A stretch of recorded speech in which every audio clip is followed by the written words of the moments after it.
Okay, just welcome to everyone. Thank you for coming along. So obviously we're here to unveil Neale Fenn as the new first team coach, new head coach of Cork City. Declan Carey, chairman of Cork City, Neale Fenn at the top table.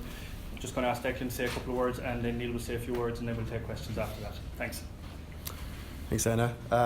Look, lads, just on behalf of the Board of Management, delighted to announce that Neale Fenn has decided to come back to the club as our new head coach.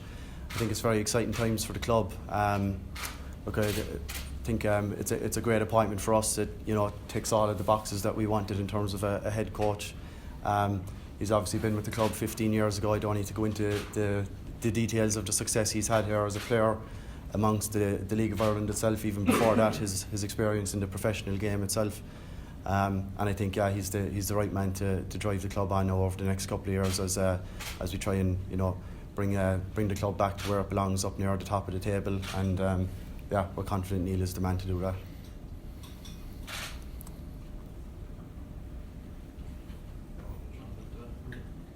Neale, if I could start, first off, welcome, congratulations. Thank you. How big a challenge is this for you, and how big an opportunity is this for you? It's a huge opportunity, obviously. It's a huge club. Like I said yesterday, with the biggest club in the country for me, with unbelievable fans, and not at the right end of the table. So it's a challenge. Obviously, the results haven't gone too great at the moment, but it's a challenge for me and an opportunity for me to get the club back where they've been used to for the past few years. In terms of your backroom team, are you sticking with what's there at the moment? Are you bringing your own people in? Or? Yeah, no, I think that I want everyone to stay. It's it's a big transition when a manager leaves, and it's big for me to come in not knowing the squad, not knowing the ins and outs of it, the injury history, the little bits and pieces like that. So I want all the backroom staff to stay, and I hope they do. What's the plan from now until, say, the rest of the season? The immediate plan is obviously to assess the squad, to assess the playing squad, see what I've got to work with. I know there's probably players that haven't been playing recently that I can integrate back into the squad and try and get them playing to their ability that I know they've got, and then it'll be trying to sit down after that, after we've worked that out, and then just try and work out a plan for next season for some of them. And your Longford team always played very nice, attractive football. That must be the plan for the Cork. Yeah, obviously, we're going to try and play, but we also have to be aware of where that we need results. Where we are in the league is not great, so we need to make sure that we get results too. It's not just all about playing nice football. Neale, what does it mean to you personally to get the job as a successful player with the club? What does it mean to you to manage Cork City? It's a club that I've held dear to my heart, and it's a club that I enjoyed 3 years there, unbelievably so. It's my mum's from Cork, so she's delighted. I've got family here, so it means everything. It's why you go through your coach education. It's why I'm on the pro licence, is to manage full time, and it's a huge opportunity for me. Yeah, what are the immediate objectives, and have you identified any kind of signings that you'd like to bring to the club? No, I think it's a little bit too early. I think we just need to assess the squad. We're outside the transfer windows really, so it's giving everyone at the club a chance to impress a new manager is a way of putting it, and I hope they step up and training this morning was excellent, so I'm looking forward to it. You've had a number of coaching roles already, Neale, so you've had experience, but this is the biggest challenge so far? Yeah, this is a huge job. You don't need me to tell everyone how huge it is. It's a massive club, but again, I see a challenge as an opportunity. So you don't really get jobs like Cork City if they're doing well. So they've had unbelievable success over the last few years, and I want to try and get some of that back. Could I just ask you, Declan, what's the role of John Cotter going forward? Has he a role in the coaching staff still? Yeah, look, as of now, John Cotter's still the assistant manager. As Neale said there, look, he's not going to make any drastic changes to anything. It's a transition, and the coaches that are part of the backroom team now, from everyone from the doctor to the physio to the assistant manager to the coaches, they all know Cork City inside out. They've been part of the club and success over, as Neale said, over the last number of years. So yeah, he'll need to rely on them to get us through the next couple of months anyway, at least. Is Frank Kelleher remaining at the club as well? Yes, of course, yeah. Huge respect for Frank Kelleher, to be honest. He came in a couple of months ago, and he's done a great job for us. He's had an active role in the backroom staff. He's given us as a board as well great insight into into coaching and how the academy structures work, and his experience down through the years as well. He's a very experienced guy in terms of organisation and even just outside of football. So yeah, massive respect for Frank, and yeah, look, I'm sure Neale will sit down with all the staff this week and discuss their roles going forward. Just on the timing and hindsight, Declan, do you think the timing was bad looking back on, you know, John Cotter being told that it's his last match on Friday night against Galway, you know, that it'll impact on the players is probably the biggest game of the season with a pathway to Europe, their last chance to Europe. Do you think it was bad timing, you know, and it had effect on the players going out of the cup on Friday? Yeah, look, Trevor, I suppose, you know, you can make excuses one way or another for performances or whatever. Look, at the end of the day, we're a professional team. These kind of things shouldn't impact us with speculation and rumours or whatever. But look, at the end of the day, look, I wanted to be, and the board wanted to be open and honest with John about his role.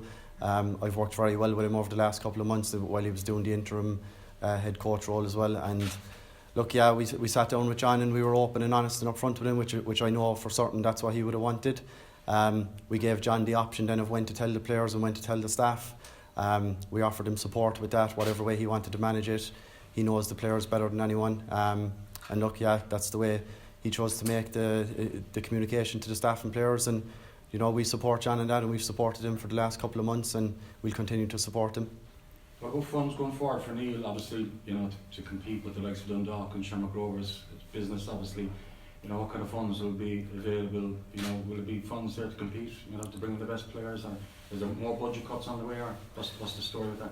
Yeah, Trevor, look, as you said there, look, our last chance of qualifying for Europe came last week, and it came via the Cup, and we would have had a tough time getting through to that anyway, you know, going through another 3 rounds and a competitive final against a top team. So look, yeah, we're not going to be in Europe next year. It's just the first time in a good number of years since I think 2014, 2015. So yeah, look, I'm sure though we'll sit down with Neale over the next couple of weeks and we'll build a competitive budget for him for next year to, you know, put a squad together and a competitive one at that to bring us back up to the top of the table, play some exciting football, get the fans back into the ground, get the excitement back.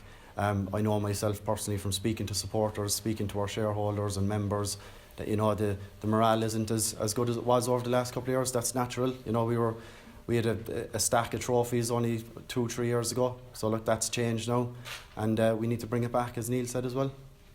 Declan, the press release said a multi-year contract for Neale. Can you be more specific on what multi means? Yeah, Dennis, look, I don't want to go into the ins and outs of Neale's own contract. That's kind of between us and him. But at the end of the day, look, we have a 3-year plan to get back up to the top. First protocol is get the club back into Europe there, as I just said to Trevor. And then, you know, take it from there, challenge for the top 2, and eventually win a league title again. That's ultimately what we want to do. We want to bring trophies back to this city, and that's what we think the fans and everyone that works so hard for the club, from the staff, volunteers, all the backroom team, that's what everyone deserves, and we want to give everyone the best chance of getting that. And what attributes set Neale apart from the other people who were interested in the role? Yeah, look, I think just his you know, his wealth of experience working with, you know, the highest level of the game over in the UK first of all, and he's lived in Ireland as well for, you know, the best part of over the last maybe 2 decades, and yeah, he knows the League of Ireland. He's a former player here, as you said. He's, you know, 50% Cork as well, so he knows the area. He's very keen on, you know, bringing through young Cork hungry players, and yeah, look, that resonated with what we wanted the club to do going forward. And look, yeah, I'm sure we all remember Neale's playing style himself when he graced Turner's Cross, and we know that that's the way he's had his team set up to play as well over the last few years.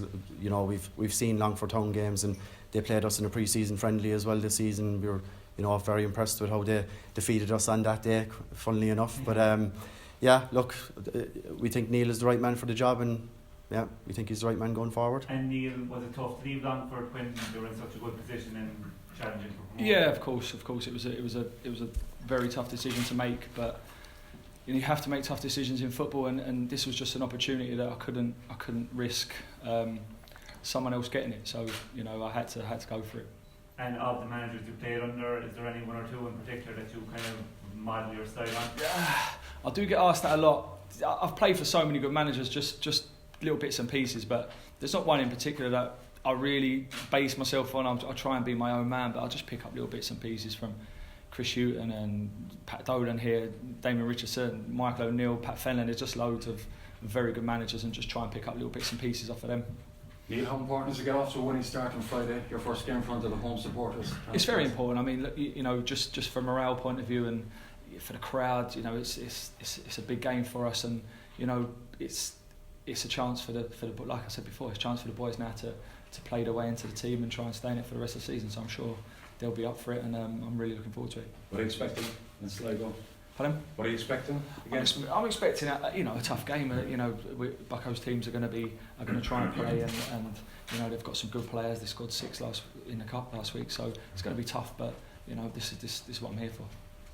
Neale, you obviously saw the team against Galway last Friday. You were in Terryland Park. Yeah. Just watching that performance, what are the key things the team need to improve on? I think belief and confidence was the one thing that I saw. It was a lot of lads that looked like they just were trying to keep the ball safe rather than taking risks with it.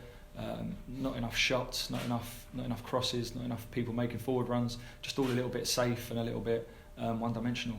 And did you get a sense that when you went in there this morning to training that there was a bit of a lift in your mind? Yeah, it always happens. I've been in change rooms when there's a new manager. There's always a lift, regardless of whether they like you or not. There's just a lift anyway. So training was really bright this morning. Some lads were trying stuff that they didn't try on Friday. So I'm delighted that they've made that reaction, and hopefully there's no hangover from last weekend. Yeah, you're talking about some of the players that you might be bringing back into the squad. Is Darragh O'Connor one of those? He hasn't been. Yeah, Darragh O'Connor's definitely someone we're going to be reintroducing back in. Yeah. And after watching Friday night's performance, are you kind of aware and realise the enormity of this job now? That you're taking on? No, I was aware. Then you just got to look at the league table to know that not everything is right on the pitch at the moment. So I was aware of, that things weren't great on the pitch. But I was confident enough that once I got in there, I knew some of the players, they were just underperforming, and for whatever reason, there could be a variety of reasons for that, but for whatever reason, I felt that I could come in at least and get a reaction until the end of the season, and then decide what players we're going to try and keep and what ones can be let go. But certainly, I wasn't coming into this blinkered thinking everything was, the team was flying. But then, if the team were flying and doing well, I wouldn't have got the job. Is it a question of just trying reinstilling self-belief and confidence in the game? I mean, for Friday's game, I'm not going to go in there and make huge, massive changes in tactics because there isn't enough time. We just need to try and get some of the players that are underperforming at this stage, getting a bit of a tune out of them and getting playing and enjoying themselves and a bit of confidence. The one thing I said to them was, you're going to enjoy it. I'm going to make training enjoyable as much as I can, because that's one way of lifting the players without doing too much. Declan, was the playing style a key consideration in the decision? Yeah, it was definitely one of the considerations, yeah. Look, I myself and a lot of the guys on the board remember going to Turner's Cross watching Neale play, and as I said, I spoke about his previous career, but it was only until we spoke to Neale and he actually articulated that and how he would expect his team to play going forward, and the setup that he would have and how he set out to achieve that. Then that's what that's kind of what set him apart, and yeah, it definitely resonated with as well what I think we should do as a club and what Cork City fans expect. They want a team that's in your face, tough, plays good football, scores goals into the shed end, gets the crowd going. Not to dismiss the guys that sit in the St. Anne's end, but look, at the end of the day, yeah, we just want to bring the excitement back to the Cross. Not going to sugarcoat it. Like the last couple of games in the Cross that I've been at, it's been a fairly dull atmosphere. It hasn't been the way that we want it to be as a board and a club. We want it to be a place that people go and get a good night out with their family, their friends, their mates, whether they want to go to the pub for a drink or bring their son or daughter to a game and have a good time. And that's what we want it to be all about. And we think Neale, with his ideas and the work that we'll do behind the scenes, we can bring that back. And was there many applications for the position? Yeah, we didn't actually have an official application process. We did take expressions of interest from a number of candidates, and yeah, there was a large amount of interest, all right, in the job, but that's to be expected, to be honest. I think back when this recruitment process happened back in 2013 as well, it was very similar, strong interest. Cork City FC will always be a huge name in football, in Ireland especially, and to attract names over from the UK, and that will always happen, I think, even down the line as well, if we do ever recruit a new manager again. But yeah, a huge interest in it, which was good to see. Yeah. Neale, obviously his name was mentioned a good while back, Declan. Was he always your kind of number one target? As the negotiations go well over the last few weeks? Yeah, look, it's not about me, Trevor, to be honest. There's 7 guys on the board, and look, in terms of speculation of who would get the job, look, I think when we had a position available for that day or two between, you know, John Coffey leaving and John Cotter getting the interim role, there was names being thrown about everywhere. You know, and there's even been names thrown about over the last week or so as well, you know, guys stepping down from various clubs in the League of Ireland. We can't help the speculation, you know, but yeah, we're confident that, you know, we had a good recruitment process and followed everything to the T and did everything the right way, you know, in terms of like what the club should do. In terms of like the Longford Town situation, you know, we have a great relationship with them. I spoke to their chairman last week many times as well, and you know, I feel we've a kind of a bond there now as well going forward, which is good. And yeah, they wish Neale the best as well, and you know, I think they're grateful that he's leaving them in a very strong position in the playoffs, and yeah. And Neale, just you're the third manager coming in this season, so in that regard, what's the most important message you think to the players going forward, beginning Friday night? Yeah, like I say, it's tough for players when there is manager changeovers and everything else, but I've told them there that it's going to be me now, hopefully for the next few years. So it's up to me now to put my ideas across them over the next week. But again, like I said, it's just about making for this week, just getting a smile on people's faces, getting them buzzing for training. I told them it's the best job in the world, and they're playing in the best club in the country, so they should be showing that on a Friday night. Any small sense of regret about how it's kind of come about that it's kind of like a bad taste in the mouth? Obviously, along for fans, the club that you had a big contribution to over that. Yeah, I won't lie. It's a small bit. You know, there's been. I read Twitter. You know, I'm not oblivious to all of that. So I've seen it, and it's not nice. But you know, I'm a professional football manager, and the chance of coming back to this club and being a full-time manager at this club was a chance I couldn't let it pass by. And like Declan said, the club are in a great position at the moment in the playoffs. As it showed on Friday night against Bowes, they're a superb team with great young players in it, and I'm sure Darragh Doyle and his staff there will take the club forward for the rest of this season. And would you like Darragh to follow you down? That's, you know, Darragh's got a young family. It's tough for Darragh, and in this league, assistant managers, you know, there's different things to go through. I'm sure that Darragh would love the manager's job at Longford, and I hope he gets it. And just obviously one of the things on the requirements list was a good knowledge of local football, but just outside that, where do you think you might be able to extend your scouting, just from your own basic contacts, where you might be able to get players from? Obviously, you know, just obviously I know clubs in England and built up contacts in the UK.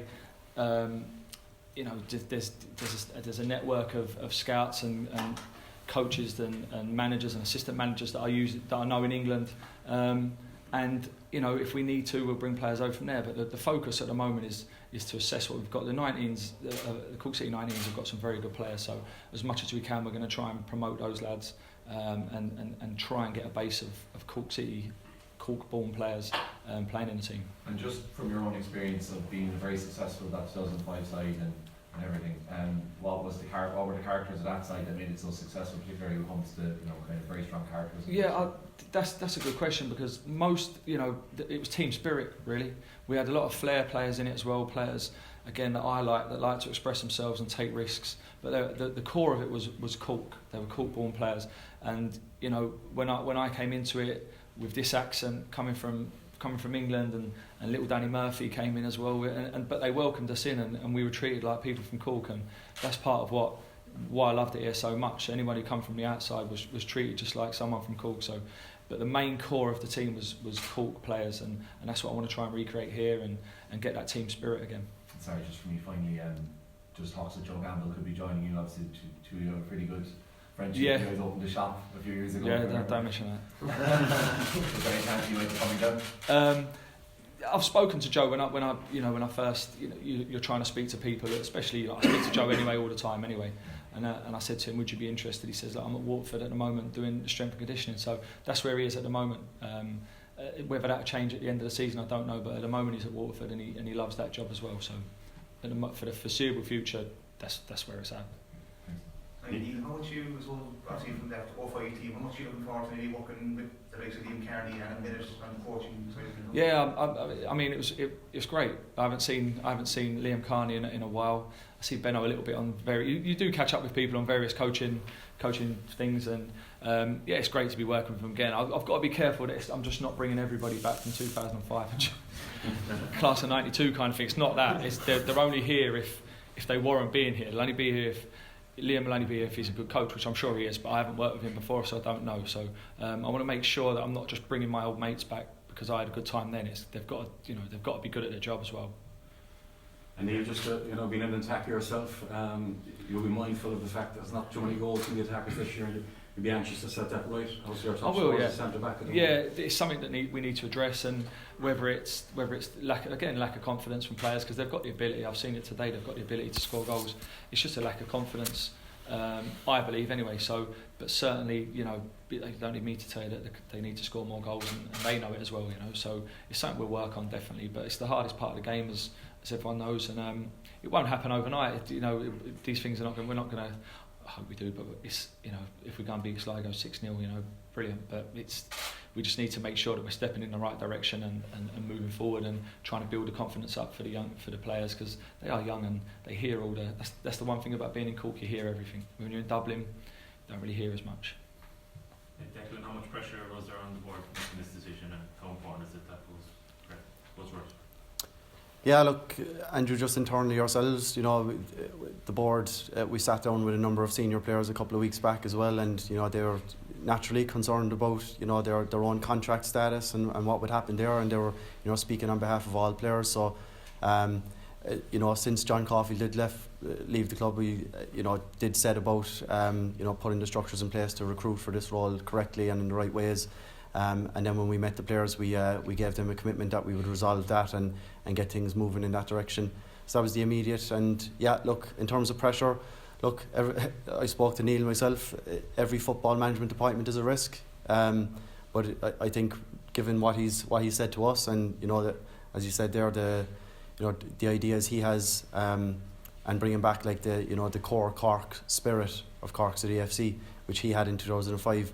In 2004, obviously there's going to be guys from outside Cork that come from the UK and Dublin and whatever. We've had some legends down the club who've done the same.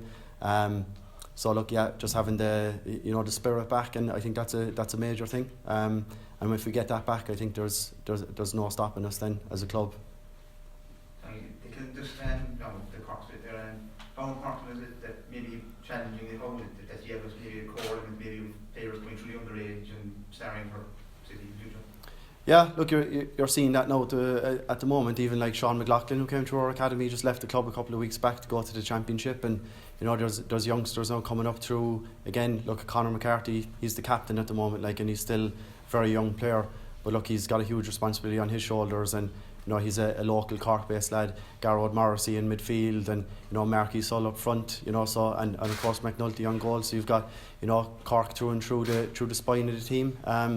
And look, it's hugely important to us, to be honest, in terms of the image of the club and the brand of it as well. We are from Cork at the end of the day, and it's hugely important to us in where we see the club going forward. And we've had that anyway for the last number of years. It won't take a monumental effort to bring that back. There's very strong characters in the dressing room, as has been said so far. So yeah, we fully expect to just take that and drive it on even further.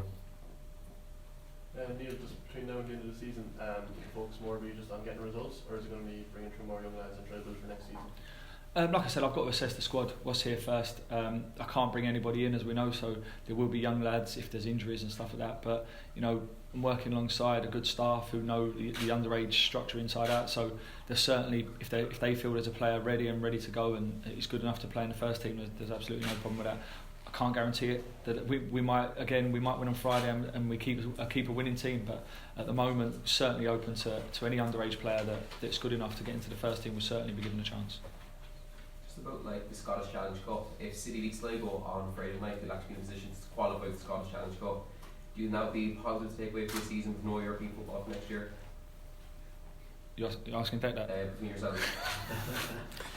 Yeah, look, I'm not sure the exact situation with that competition, to be honest, whether League of Ireland teams will participate going forward, and if the FAI come to us with a request to participate in that, then of course, you know, we'll speak to the FAI on it, but it's not something that we've had active discussions on. But yeah, obviously we're aware of the Tunnocks Caramel Wafer Challenge Cup and the prestige that holds. So yeah, we'll look at that when it comes.